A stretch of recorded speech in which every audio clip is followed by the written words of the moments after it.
ये हमला किया है उन आतंकियों को और इस हमले की साजिश रचने वालों को उनकी कल्पना से भी बड़ी सजा मिलेगी। एक बारी रहिए हमारे साथ, फिर हम आपको बताएंगे। सर्जिकल स्ट्राइक, एयर स्ट्राइक निश्चित तौर पर सेना का परचम लहराया था वहां पे। पिछले कुछ सालों में सबसे बड़ी सफलता उसे गिना जाए? बहुत अच्छी सफलता थी। यानी कि आपके ऊपर,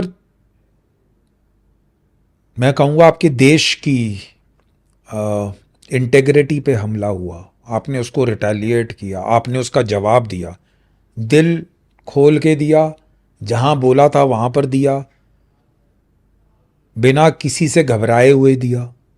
ये सब चीज़ें बहुत मायने रखती हैं।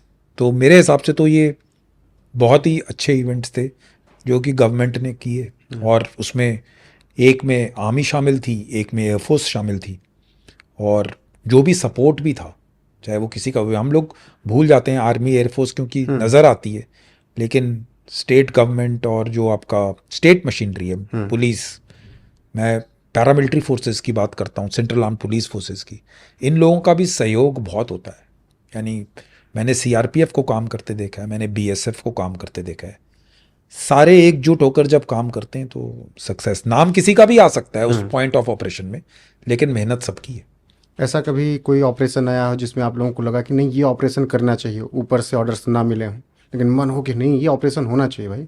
देखिए, जहां पर हमारे ऑपरेशंस आते हैं, मैं स्पेशल फोर्सेस की बात करूंगा क्योंकि मैंने 20 साल में से 18.5 साल उधर ही काटे हैं, तो मेरा ज़्यादा, हमारे लिए जब हमें उठा लिया जाता है या जब हमें टास्क दे दिया था, चाहे मैं जिस यूनिट में था या जिस यूनिट को मैंने कमांड किया या फिर कोई भी और स्पेशल फोर्सेस यूनिट है, हमारे को वो उसी वक्त बुलाया जाता है जबकि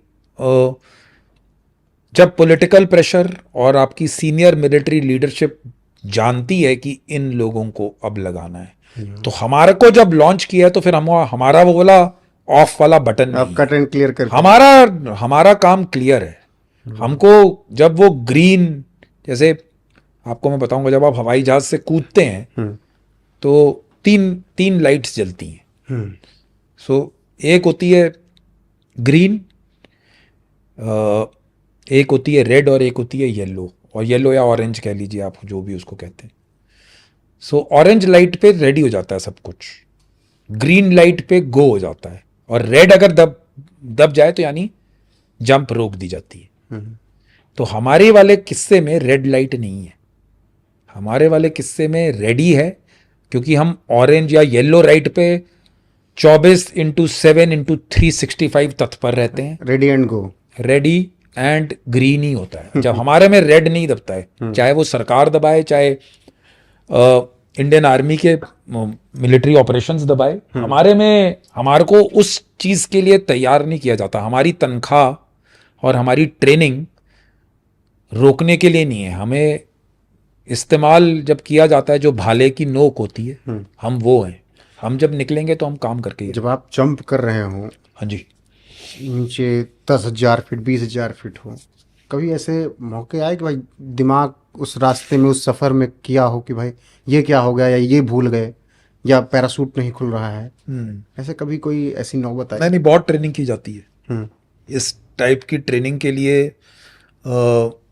देखिए, पहली बात तो ये है कि जंप से ज़्यादा व्यूअर्स को खुश नहीं होना चाहिए, बिकॉज जंप हमारे लिए सिर्फ एक जरिया है लड़ाई में कूदने का। हमारा जो असली टास्क है, ये मैं बार बार बताता हूं, वो जंप के बाद शुरू होता है।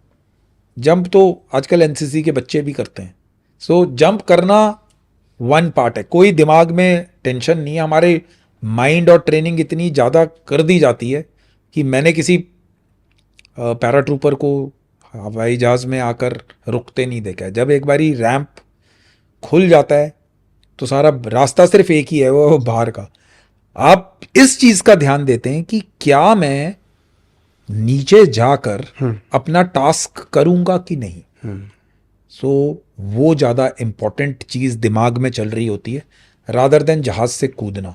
कूदना तो एक पार्ट है, नीचे पहुंचकर ग्राउंड पे हम अपने मिशन को कैसे अंजाम देंगे, हम उसको कितने अच्छी तरीके से अंजाम देंगे, हम उसको कितने कम समय में अंजाम देंगे, वो चीज़ें ज़्यादा मैटर करती 24/7 लोडेड रहता है। हैं।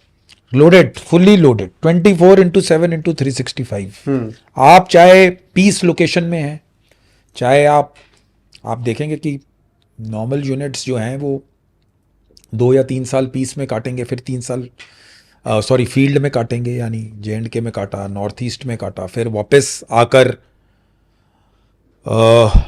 3 साल पीस स्टेशन में रहे, ट्रेनिंग की, फिर दोबारा तैयार हुए। हमारे में रेस्ट नहीं है। अगर हम पीस में भी हैं तो भी हमारे को किसी भी टाइम पे बुलावा आ सकता है। तो हमारे लिए लड़ाई 24 घंटे 7 दिन और 365 दिन कभी रहती है। इस सर्विस में 18.5 साल में कभी ऐसा आया कि बिछड़ गए हों किसी ऑपरेशन में, टाइम लग गया हो यूनिट तक पहुंचने में?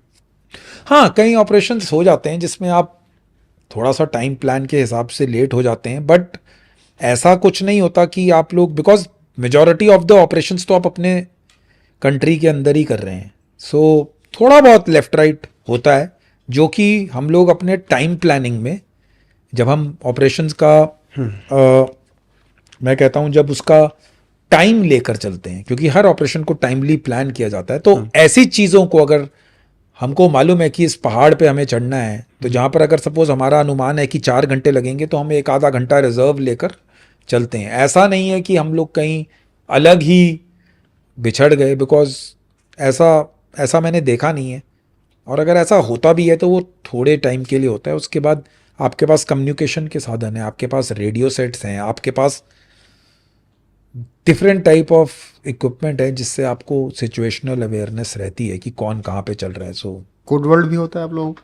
हाँ जी, हाँ जी, कोड वर्ड होते हैं, नॉर्मल सबके कोड वर्ड होते हैं। अपना बेसिकली वो हमारा कम्युनिकेशन का प्रोसीजर है, जिसमें रियल नाम नहीं होता।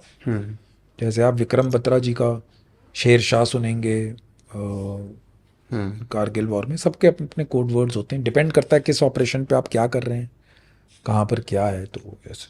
अच्छा, अभी एक हाल फिलहाल में फिल्म आई, विवाद भी हुआ, द कांधार आइजैक, उसको बारे में लेके आप क्या सोचते हैं? कैसे संभव हो सकता था कि प्लेन दिल्ली से हाईजैक कर ली जाए?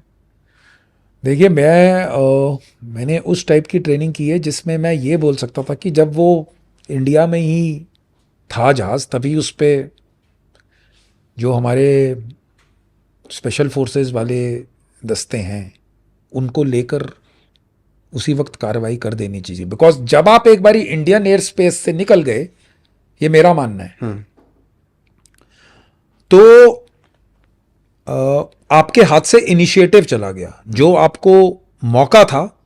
क्योंकि बाहर जाकर ऑपरेशन करना, पूरा वर्ल्ड आपको देख रहा है, वो बहुत मुश्किल होता है। जब तक वो अंदर है, उसी टाइम पे एक्शन करना चाहिए था, अगर आपने मिलिट्री एक्शन करना था तो। अगर आपका शुरू से प्लान ये था कि नहीं, हमने यात्रियों को बचाना है, बिकॉज यात्रियों को बचाना भी एक इम्पॉर्टेंट उस ऑपरेशन में रिक्वायरमेंट थी। सो अब वहाँ पर क्या कार्रवाई रही, कैसे रहा, वो तो अभी दर्शाया जा रहा है। मैंने वो सीरीज़ देखी नहीं है वैसे, जो मैंने किताबों में और जितना मेरी नॉलेज है, क्योंकि हम तो तब, ये 99 की बात है, तब तो हम तो फौज में ही 2001 में गए थे, तो हम भी हेयरसे में पढ़ते थे कि कैसे कैसे क्या हुआ है। सो मेरे मानने से अगर ऐसा हो जाए, तो जितना आप अपने देश में रहते हुए एक्शन करना चाहते हैं, चाहे वो मैं कहूँगा आप डायरेक्ट एक्शन करना चाहते हैं, यानी आप यूज करना चाहते हैं फोर्स को, अपने देश में कीजिए। बिकॉज एक बार ही आपके देश से बाहर चला गया, फिर आपके नियम कानून, वर्ल्ड ओपिनियन, उसके बाद ऑपरेशन कंडक्ट करना और वापस लाना मुश्किल हो जाता है। पाकिस्तान की कुछ हैसियत है? नहीं, पाकिस्तान हमारे सामने, चाहे वो आप मिलिटरीली देखें, फौजी तरीके से देखें, आर्थिक विकास से देखें, बिकॉज लड़ाई आर्थिक विकास पे भी चलती है, आर्थिक स्थिति। पाकिस्तान को मैं चैलेंज नहीं मानता हूँ, कोई मेरे हिसाब से इतना ऐसा कुछ नहीं है कि पाकिस्तान से हमारे इतने बड़े विशाल देश को जो उन्नति की तरफ अग्रसर है, अचीवमेंट्स कर रहा है, बढ़ रहा है, इकोनॉमी बढ़ रही है, ग्रोथ आ रही है, मेरे को नहीं लगता पाकिस्तान थ्रेट है हमारे लिए। चीन तो होगा। यस, चाइनीज़ हैं, बट घबराने की कोई इतनी ज़रूरत भी नहीं है। मैंने पिछले वाले पॉडकास्ट में भी कहीं पर बताया था कि हमारा जो देश, आर्मी, सिक्योरिटी फोर्सेस हैं, वो एक बड़ा देश है। आप किसी भी टाइम पे, चाहे वो चाइना है या कोई भी है, हमें हराना इतना आसान काम नहीं है। आप देखिए यूक्रेन को सपोर्ट के साथ आज 10 दिन की लड़ाई जो खत्म होनी थी, आज 2.5 साल हो गए। तो मेरे को नहीं लगता चाइना हमारे लिए थ्रेट है। हाँ, हमसे कई चीज़ों में अच्छा है, लेकिन अगर आप बोलो कि चाइनीज़ आर्मी ने कॉम्बैट ऑपरेशंस कहाँ पे देखे हैं, तो काफ़ी टाइम हो चुका है, उन्होंने कोई लड़ाई नहीं लड़ी।